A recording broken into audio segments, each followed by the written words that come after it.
Bonjour, bienvenue à l'atelier Vie militaire 101, un atelier conçu expressément pour les nouvelles familles de militaires.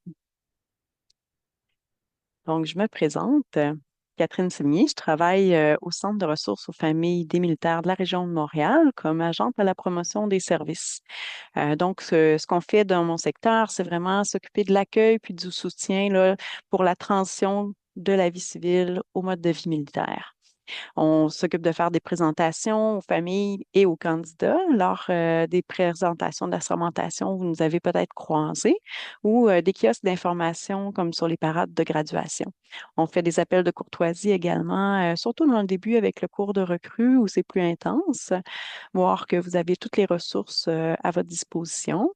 Puis, on tient des ateliers comme aujourd'hui avec le Vie militaire 101 et des activités intégratrices pour favoriser vraiment l'adaptation à ce mode de vie-là. On a des guides, des dépliants d'informations qu'on peut vous faire parvenir pour que vous ayez sous la main en tout temps les ressources qui vous sont offertes. Puis, vous pouvez nous suivre sur notre portail du CRFM MFRC mtl.ca pour les inscriptions, les ateliers, nos secteurs, plus d'informations et nos pages Facebook, Instagram et LinkedIn sont également accessibles. Donc, pour le plan de l'atelier, on va regarder c'est quoi les objectifs de l'atelier. On va présenter les CRFM, les centres de ressources aux familles des militaires. On va aussi en apprendre un petit peu sur la force conjointe. Ce qu'on appelle la force conjointe, c'est la famille. On va voir les connaissances militaires de base, vraiment une introduction. Puis la ligne de vie militaire, donc la carrière en gros avec ses étapes pour mieux comprendre le- la vie militaire et son mode de vie. On va aussi mettre en parallèle la ligne de vie des familles pour comprendre que les familles vivent liées au mode de vie militaire, mais propres aux familles aussi, puis les ressources pour les familles et les ressources pour les militaires. Donc, pour les objectifs de l'atelier, c'est vraiment de comprendre la carrière et le mode de vie militaire, connaître les impacts possibles de ce mode de vie-là sur les civils ou les proches, puis approfondir ses connaissances au sujet des ressources qui sont offertes à la communauté militaire. On va commencer avec une courte vidéo qui va vous donner un aperçu des services du CRFM de la région de Montréal. Certains services peuvent se trouver dans d'autres CRFM, mais ça peut être aussi différent là, d'un CRFM à l'autre. Donc, on vous invite vraiment à vous informer auprès du CRFM de votre région.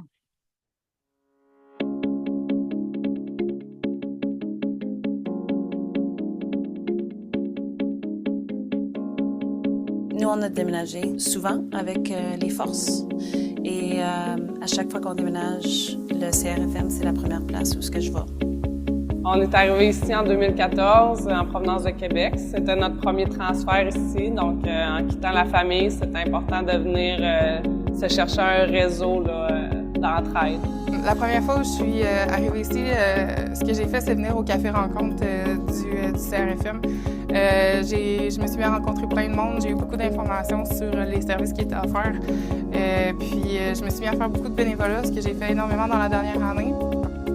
C'est avec des autres femmes qui connaissent des choses que moi, c'est dans mon vie. Et c'est comme une famille ici. T'as envie de t'impliquer, t'as envie d'aider les nouveaux qui arrivent dans la région, puis qui connaissent rien, ils partent de zéro encore une fois.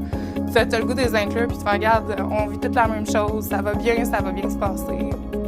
D'être une maman à la maison, c'est quelque chose de très difficile. Venir au CRFM, ça m'a fait prendre des initiatives. Je pense que c'est important de s'impliquer au CRFM parce que c'est moins ennuyant quand on arrive à une nouvelle place, quand on déménage à une nouvelle place. On peut trouver des amis instantanés au centre de famille. C'est important de suivre les cours de langue parce que c'est vraiment important que tu connais qu'est-ce qu'une personne dit quand tu rentres dans un magasin, un supermarché. Assume pas que les personnes parlent anglais. Je pense que le programme d'intervention au centre de la famille est important pour aider à s'adapter à l'environnement. C'est un service qui est disponible pour nous, que peut-être le secteur privé n'a pas tout de suite. Puis ça l'a bien aidé, moi et ma famille. J'ai 2 filles, j'ai 2 enfants. Et c'est difficile pour eux de déménager constamment. Et puis, ils me voient s'impliquer au centre de la famille, trouver des nouveaux amis. J'ai toujours quelque chose au calendrier. L'événement Papa et moi, c'est un événement pour les pères et les enfants, mais aussi c'est pour donner un break aux mamans le soir. Puis c'est dû à l'horaire un petit peu up and down de l'armée, ben ça nous permet de passer du temps un peu mieux, plus de qualité avec nos enfants.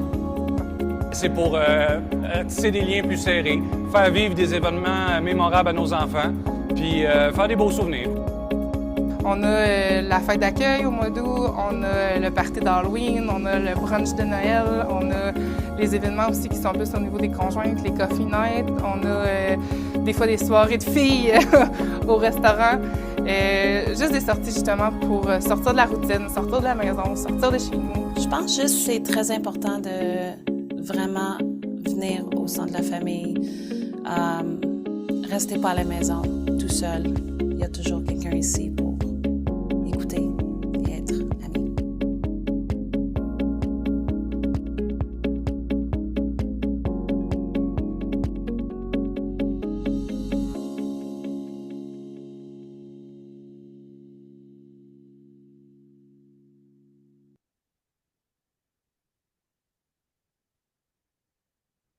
Donc, les CRFM, on parle d'une équipe disponible à travers le pays.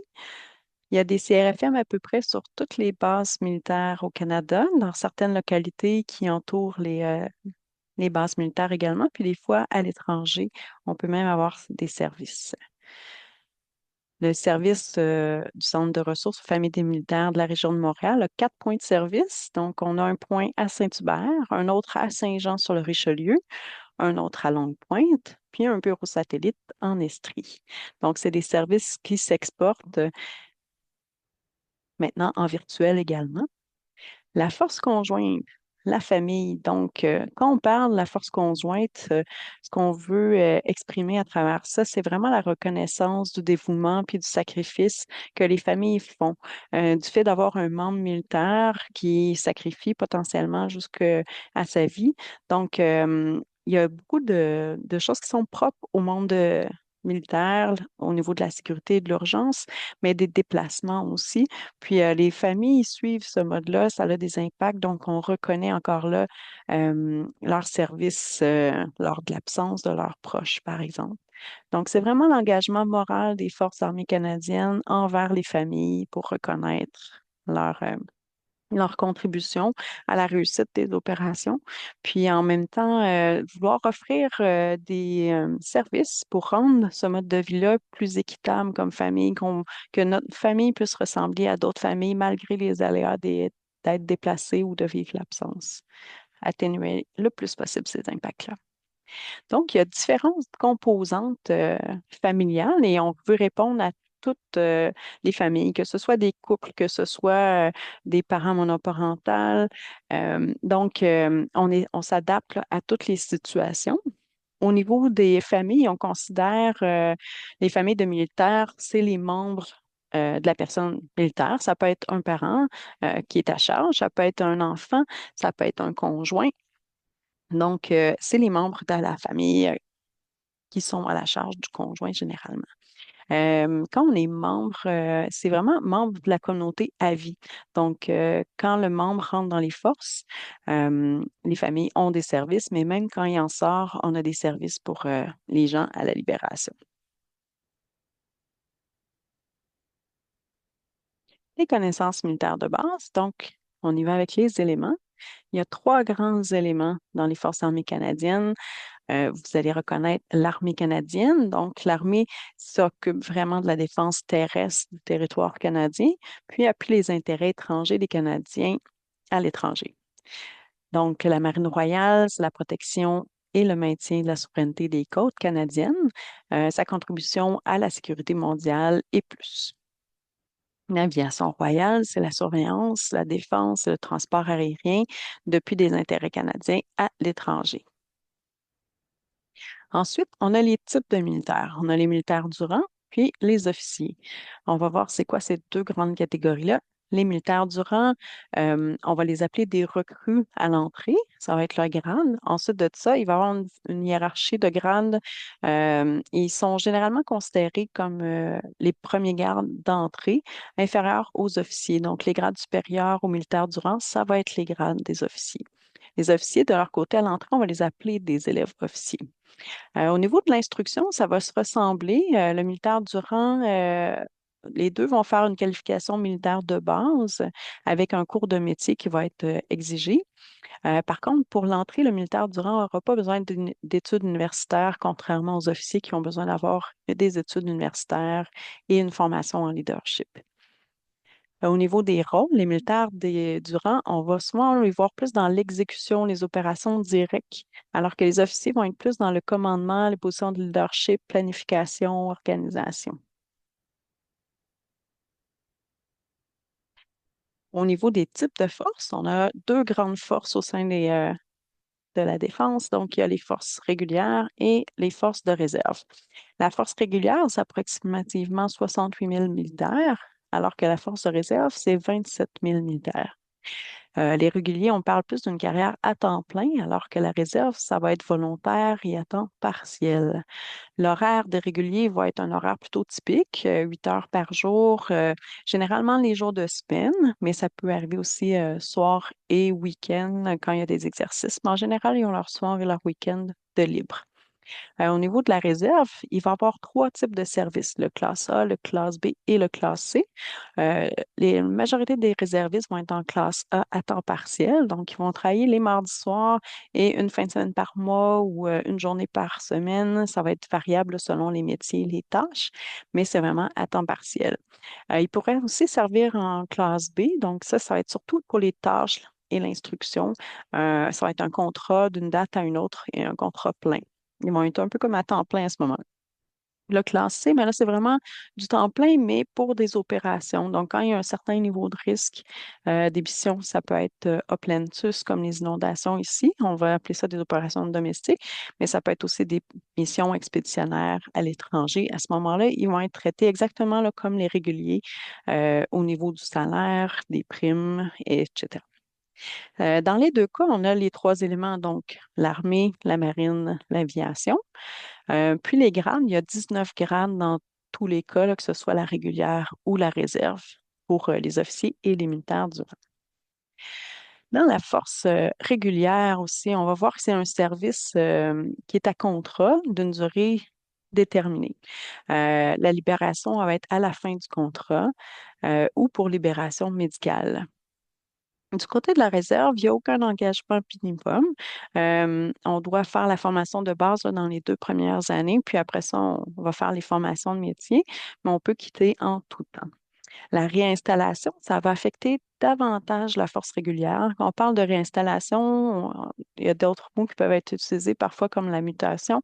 Ils vont recevoir une affectation à une unité, puis ils vont avoir à se réinstaller souvent dans d'autres localités. Alors que la force de réserve, eux, ils n'ont pas d'affectation nécessairement ou de réinstallation. Ils vont servir dans la localité là où ils habitent.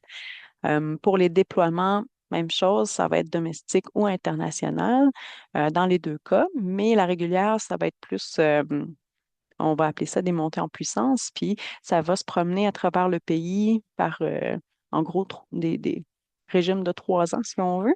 Mais quand c'est le temps d'y aller, c'est le temps d'y aller. C'est pas une question volontaire, contrairement à la réserve où là, c'est vraiment sur une base volontaire qu'ils vont donner leur nom, puis ils vont être retenus ou non selon les places disponibles. Donc, au niveau de la force régulière, on a l'absence qui va être vécue, tout comme la réserve, mais pas nécessairement sur les mêmes enjeux. Donc, la force régulière, ça va être beaucoup le QMB, qui est la qualification militaire de base à l'école de leadership et de recrue des forces armées canadiennes. Il va y avoir aussi le cours de métier, puis d'autres cours ou des déploiements. Par rapport à la réserve, ben, ça va être des périodes relativement courtes, puis ça va être surtout l'été ou les fins de semaine quand ils vont être en exercice ou en formation ou qu'ils vont donner de l'instruction. Donc, encore là, il va y avoir le QMB, puis les cours et les entraînements là, pour les métiers où on va peut-être vivre un peu plus l'absence. Pour le domicile, la force régulière va généralement demeurer soit sur la base ou dans les environnements de la base, donc au sein de sa collectivité. Mais le réserviste va vraiment rester dans la ville. Il n'y a pas de maison pour les réservistes, si on veut, contrairement là, de bâtiments pour la régulière qui se trouve sur les bases. Donc, on parlait des types de services de classe de réservistes. Donc, l'horaire de travail en classe A, on disait que c'est le temps partiel, le classe B, un temps plein, mais temporaire. Fait que ça peut être 3 mois, 9 mois, mais ça va être limité dans le temps. Puis le temps des déploiements, par contre, là, ça va être indéfini. Il arrive une situation, une catastrophe, ben, on part, mais on ne sait pas quand on revient. Donc, ça va se fermer quand la mission va être terminée. Si c'est des missions à l'étranger, ben, ça va être des rotations autour de 6 mois ou d'un an, 9 mois. Des fois, c'est 2 ans, puis des fois, c'est même plus long. Au niveau du classe de réserviste, classe A, les types d'entraînement pour le classe A, ça va être l'entraînement, les exercices, participation des défilés, par exemple. Les classes B, formation, cours, soutien lors des activités d'entraînement ou de poste dans les unités, quand on va donner de l'instruction, l'été, par exemple, ou à l'unité, faire du travail administratif sur des plus longues périodes. Ça peut être des classes B à ce moment-là. Puis les classes C, ça va être du soutien, comme on disait, en période d'urgence, lors de missions ou d'opérations. La période de service pour le classe A, elle ne fait pas dépasser 12 jours de travail consécutifs dans un mois, si on veut. Puis le classe B, mais ça va être 13 jours de travail consécutifs ou plus. Donc là, on peut être amené à travailler un peu plus longtemps, une journée de plus là, consécutive. Mais en déploiement, en classe C, ben, ça va être variable en fonction des besoins. Donc, il y a beaucoup moins de périodes de repos à ce moment-là parce que c'est les urgences. La ligne de vie militaire. Donc, si on passe à travers, vous allez remarquer que les bulles n'ont pas toutes la même couleur ou le même format. Donc, on veut dire que quand c'est rouge et blanc, il y a l'absence du militaire à ce moment-là. En gris pâle, mais c'est peut-être pas tous les militaires qui passent par cette étape-là. Donc, la plupart, forces régulières, ils vont traverser le recrutement, la sermentation, c'est peut-être les parties que vous avez déjà traversées, puis la qualification militaire de base. Donc, déjà, là, il va y avoir un peu d'absence, complètement reclus, si on veut, à l'école de recrues. Ensuite de ça, il va y avoir le programme d'entraînement physique. Il va y avoir le peloton d'attente selon comment ça peut être long entre le cours de recrue et le cours de métier. Comme c'est des cours nationaux, euh, c'est pas évident de synchroniser ça au niveau national. Fait que des fois, selon les métiers, il peut y avoir un peu d'attente, puis ils vont être sur le peloton d'attente. Aussi, si on sortit médical du cours de recrue, ils pourraient être placés sur un peloton d'attente pour attendre le prochain cours. Ensuite de ça, il va y avoir le cours de métier, l'affectation à l'unité. Donc, le cours de métier, souvent, il va se faire ailleurs parce que ça va être certaines bases. Exemple, Borden va donner les cours d'administration puis des métiers, alors que Gagetown va donner les cours d'infanterie. Donc, les cours de métier, les gens vont se déplacer, on va vivre l'absence, mais l'affectation à l'unité, là, on va vraiment travailler dans notre localité. C'est là que la famille va demeurer avec le militaire. Il va y avoir des déploiements, des cours possibles. Encore là, si le cours est sur une base militaire ailleurs, il va y avoir de l'absence. Puis, il va y avoir le retour à l'unité, l'affectation, la réinstallation. Donc, on peut être travailler à Montréal, mais devoir soudainement aller travailler à Valcartier. C'est ce qu'on va appeler une affectation, une réinstallation sur un changement d'unité ou de base militaire. Puis des déploiements, les cours, et on recommence cette boucle-là à volonté tant que le militaire veut vivre l'expérience. Fait que ça se produit tout au long de la carrière. Puis il va y avoir au final une affectation, une réinstallation, puis ça va être le processus de libération de retraite, qu'on va appeler aussi la transition à la vie civile, et officiellement la libération et la retraite. Et la vie civile complète. Du côté des réservistes, ça ressemble, mais quand même quelques différences. Donc, on a le recrutement, la sermentation. On va avoir tout de suite le début à l'unité. Donc, en entrant, il va être déjà affecté à une unité. Il va y avoir une période d'attente parce que les cours se donnent généralement l'été. Ça peut arriver qu'il y ait des cours de fin de semaine maintenant. Ils adaptent l'hiver aussi certains cours, mais c'est ça. Ils peuvent attendre 3 mois, 6 mois. Puis, ils vont atteindre le cours de qualification militaire de base, le cours de recrue. Et il va y avoir une nouvelle période d'attente avant de pouvoir faire un cours de métier. Encore là, ils vont peut-être devoir aller à Borden, Gagetown, selon les métiers, sur d'autres bases militaires. Puis, il va y avoir le retour à l'unité. L'entraînement, les déploiements vont être volontaires. Ensuite de ça, retour en unité. Les emplois d'été à temps plein. Maintenant, il y a un programme qui s'appelle le ETP, qui est l'emploi, c'est ça, d'été à temps plein. C'est les 4 premières années de service des réservistes. Ils peuvent travailler du mois de mai jusqu'au mois de fin août, début septembre. Donc, c'est vraiment du temps plein auquel ils ont accès à ce moment-là. L'entraînement, déploiement et les cours. Et encore là, la boucle qui se répète à volonté selon le militaire. Et le processus de libération, la libération et le retour à la vie civile. Les principales étapes du mode de vie militaire maintenant. Donc, la qualification militaire de base et les cours de métier. Comme on disait, c'est là qu'on va vivre le plus l'absence du militaire. Mais il va y avoir aussi le choc entre la réalité civile et la réalité militaire. C'est possible qu'on ressente nous-mêmes ou le membre, le militaire, de la détresse psychologique parce que c'est très exigeant au niveau de la fatigue, du stress, des conditions dans lesquelles ils vont avoir à travailler pour tester leur performance, leur capacité. Donc, c'est très exigeant. Mais ça va aussi amener une très grande cohésion au sein du groupe. Puis, ça va les souder aussi, si on veut, ensemble pour accomplir le travail. Il va y avoir l'absence aussi qui peut avoir des répercussions sur la dynamique familiale. Si on était déjà en couple ou si on a une famille, on va être porté à avoir plus de charges à ce moment-là ou de vivre plus d'absence, plus de solitude. Ça peut faire partie là, des impacts de l'absence. Donc, l'importance des contacts téléphoniques, ce sera peut-être pas toujours possible parce que ils vont être parfois en exercice dans le bois. Ils vont avoir des périodes très précises où ils vont pouvoir retourner leurs appels. Puis, des fois, ça se peut qu'ils n'arrivent pas à accomplir toutes leurs tâches dans la journée. Puis, les appels, ben, peut-être ça peut en faire partie. Donc, il faut diminuer les attentes, mais plus de contact, plus c'est facile en général. Là, et c'est plus facile aujourd'hui qu'il y a 20 ans. Oh, une petite oubli. Les appels de courtoisie puis l'orientation vers des familles vers les ressources, ben, c'est à ce moment-là qu'on va vous accompagner là, s'il y a des besoins. Soutien à la famille, selon les besoins, ça peut être les haltes de répit, les services de répit quand on a des enfants, puis ça peut être aussi les travailleurs sociaux. Puis la routine au quotidienne sur le QMB, c'est une routine qui est très exigeante. Comme vous voyez, ça commence à 5 heures le matin, puis ça se termine à 23 heures. Ça, c'est si tout va bien, que les devoirs ont été complétés, que le matériel est en ordre. Donc, le réveil, l'entraînement physique avant même le déjeuner. Ensuite de ça, l'inspection, puis l'instruction qui va commencer intensivement. Une courte période de dîner parce que souvent, ça inclut les déplacements vers la cafétéria, l'instruction qui reprend le souper à 5 heures, l'entretien de l'équipement personnel et les devoirs, tout ça, comme on disait, dans les quartiers. Donc, c'est des journées bien remplies qui s'accumulent, qui accumulent aussi une fatigue pour les candidats, dont ils vont apprendre à gérer le tout. La réinstallation, c'est les mutations, comme on disait, ou les réinstallations, les déplacements. Il va y avoir un apprivoisement là, du nouvel environnement de travail, mais aussi social.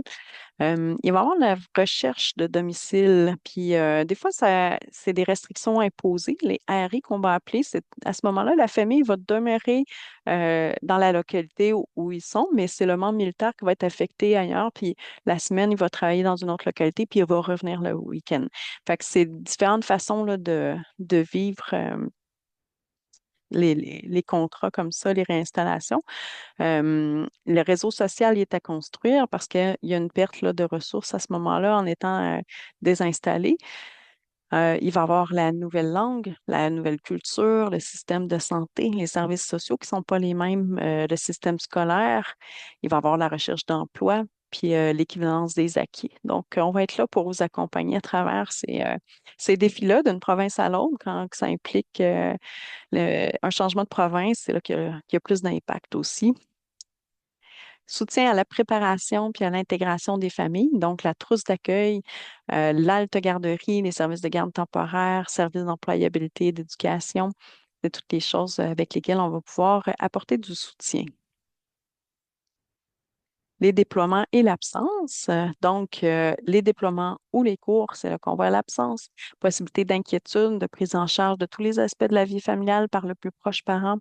La réintroduction du militaire par le plus proche parent au retour. Souvent, on vous dit, vous êtes celui ou celle qui connaît le mieux le militaire. Donc, on voit les changements des fois s'il y a une mission, le stress qui a été occasionné. C'est normal qu'au retour, il y ait une période d'adaptation, mais on peut être là pour vous accompagner, pour préparer ce retour-là, puis détecter les situations où il pourrait avoir besoin là, d'un soutien extérieur, là, que ce soit un choc post-traumatique ou donc, n'hésitez pas si vous avez des questions à ce niveau-là, on peut vous accompagner.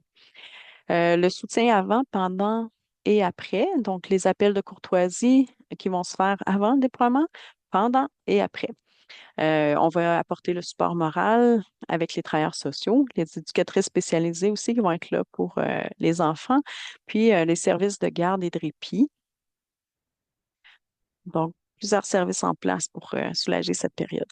Et enfin, le processus de libération, la vie après les forces. Quand on est dans la régulière, ça modifie profondément notre identité individuelle. Donc, quand vient le temps de quitter les forces, il faut se refaire une identité civile, si on veut. Puis, on peut avoir été attaché profondément au groupe avec qui on travaillait. Ça demande là, une transition qui peut être accompagnée avec les services de transition. Ça peut être vécu très durement, donc sur le plan émotionnel, c'est normal. C'est des périodes d'adaptation, puis on a des ateliers à Montréal comme l'Escale qui peuvent faciliter cette transition-là pour le militaire et sa famille, donc des fois en couple. Possible changement aussi dans la dynamique familiale, des modifications des rôles, la charge quand elle revient à une personne plus qu'à l'autre, parce qu'il y en a un qui travaille, l'autre est à la maison.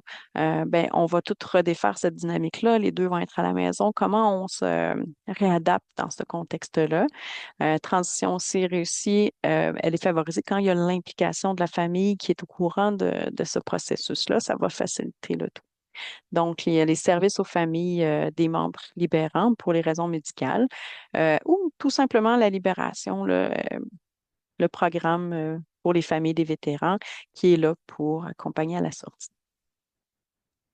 La ligne de vie des familles maintenant. Donc, l'expérience des familles militaires. On a vu le parcours militaire du recrutement jusqu'à la libération.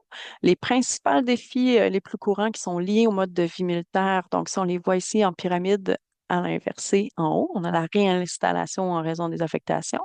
Ensuite de ça, l'absence des familles en raison du rythme des opérations. Des fois, ça va être plus soutenu ou moins soutenu. Puis finalement, les blessures ou les décès liés aux opérations. C'est une des caractéristiques principales du mode de vie militaire avec le risque pour la vie, mais des blessures également. Du côté des familles, bien, les familles vont généralement avoir l'enfance, la vie adulte. Le célibataire, il va avoir parfois un mariage, des enfants qui vont naître, des enfants qui vont s'ajouter dans la famille, l'adolescence qui peut être une période aussi moins évidente selon les parcours, puis les soins d'un parent âgé aussi. Donc, quand on est déplacé d'un endroit à l'autre, comment on va négocier toutes ces facettes-là, ces étapes-là du parcours familial? On dit que dans la plupart des cas, 80% des familles gèrent les défis avec succès, puis se sentent assez résilientes. Ça ne veut pas dire là, que c'est toujours beau, mais dans l'ensemble, les familles sont confiantes de pouvoir faire face à ces défis-là. Puis les défis les plus courants pour les familles, combinés aux défis de la vie militaire, ben, c'est le bien-être personnel puis la santé mentale parce que euh, on peut avoir plus de charges par moment, le manque, l'absence, tout ça. Donc, de s'assurer de pouvoir trouver des conditions pour notre bien-être puis notre santé mentale, c'est essentiel. Il y a aussi les stress financiers. Si on est amené à déménager, c'est peut-être pas toujours les périodes qu'on aurait choisies. Ça peut occasionner des stress financiers notamment. On a aussi, au niveau de la relation de couple, la pression de l'absence, ça vient affecter directement les couples. Donc, on va avoir des services pour accompagner ces différents niveaux-là, que ce soit les travailleurs sociaux, en consultation individuelle, en couple, ou même en famille, puis différentes activités pour améliorer nos conditions, notre bien-être, notre santé mentale. Puis, il y a des services avec la CICIP aussi pour le stress financier qui peuvent être référés. Donc, le modèle de résilience des familles des militaires, les facteurs de risque, il y en a qui sont, qu'on dit internes ou externes. Au niveau d'externe, c'est ce qui touche un peu là, les éléments apportés par le mode de vie militaire. Donc, dans les Forces armées canadiennes, la réinstallation, l'absence, blessure ou décès, comme on l'a vu dans la diapo précédente. Les facteurs internes, ben, c'est des facteurs qui sont liés à la santé mentale, au bien-être, le stress financier, comme on disait pour la famille, puis des défis reliés à la relation de couple ou liés aux profils familiaux, des fois qui sont plus ou moins complexes.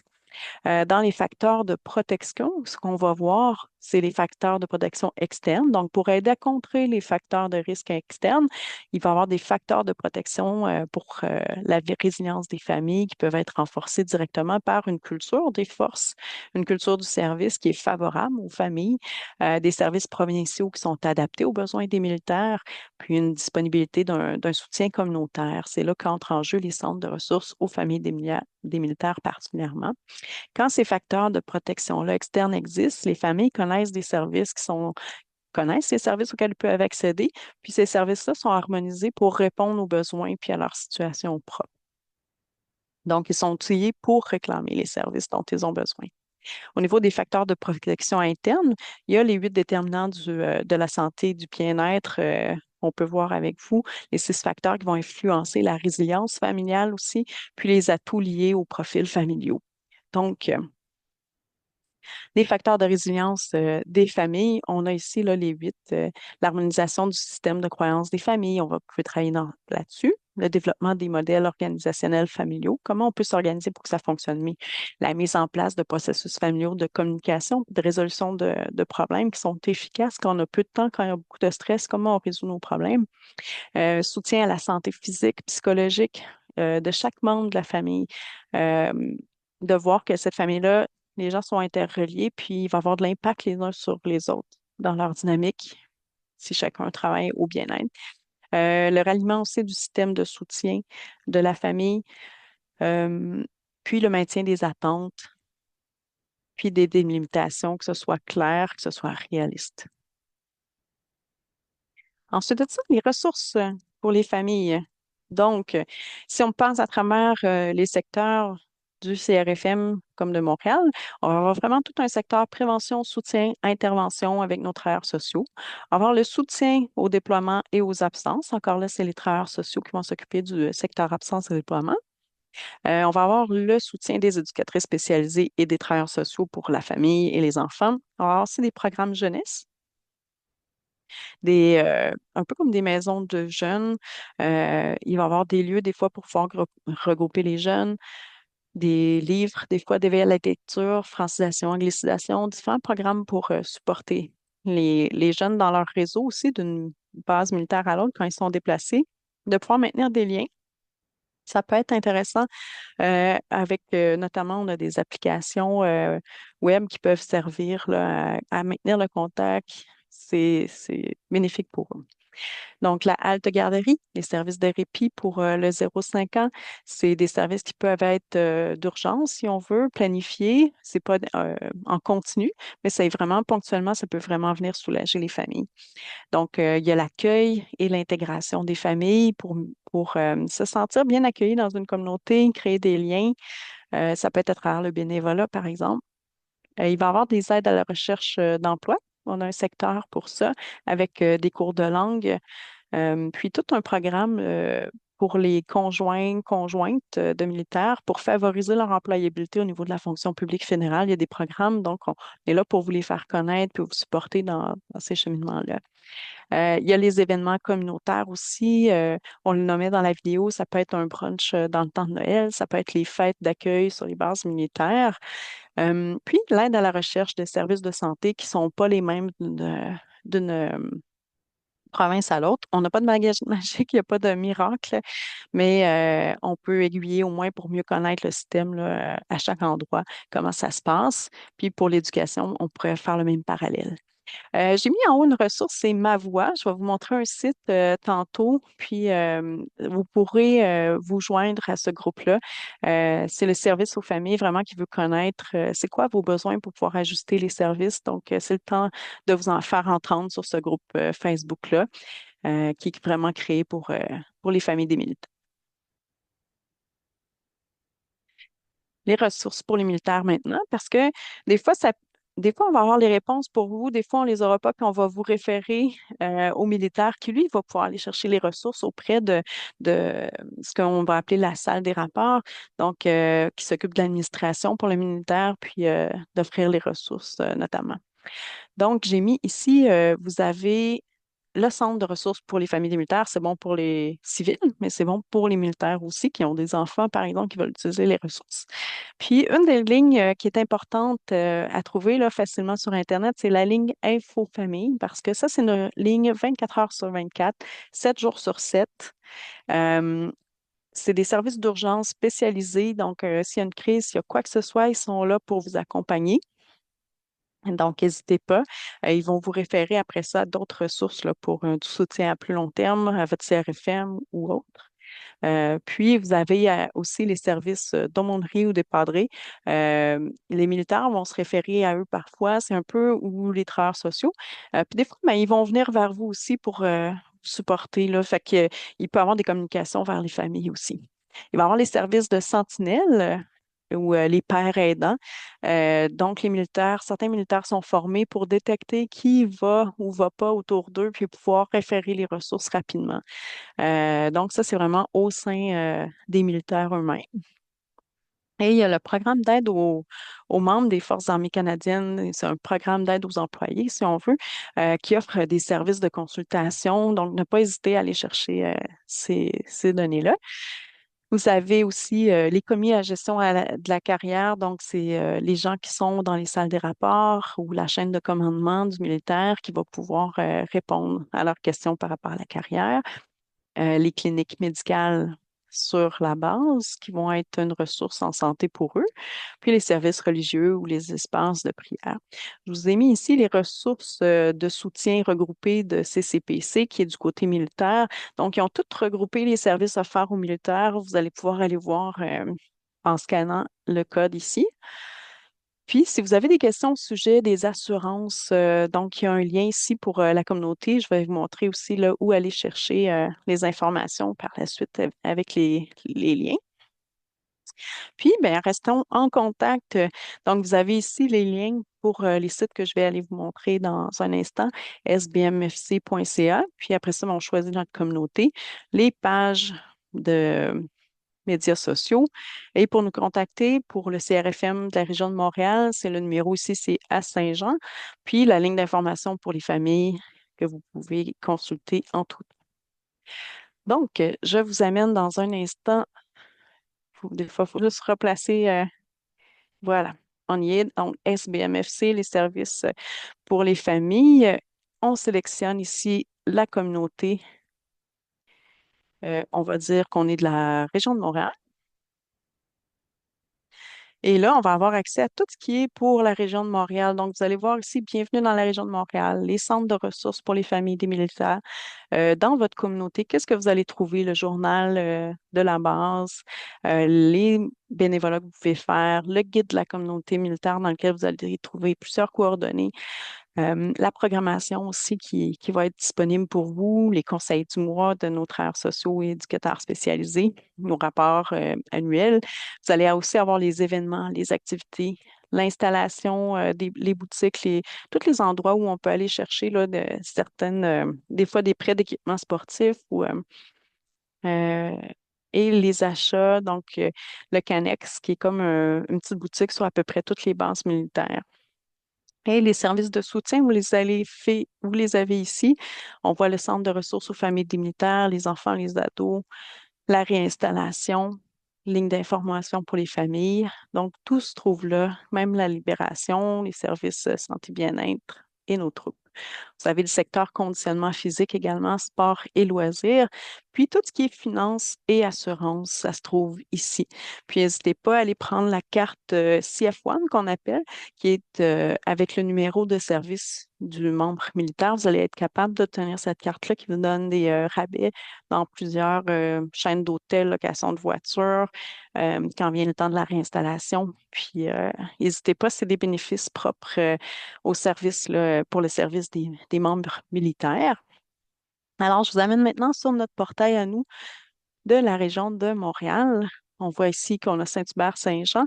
Puis même chose, vous avez nos sections où vous allez pouvoir l'absence, euh, nos services par secteur, les services 0-17 ans, emploi, éducation, soutien.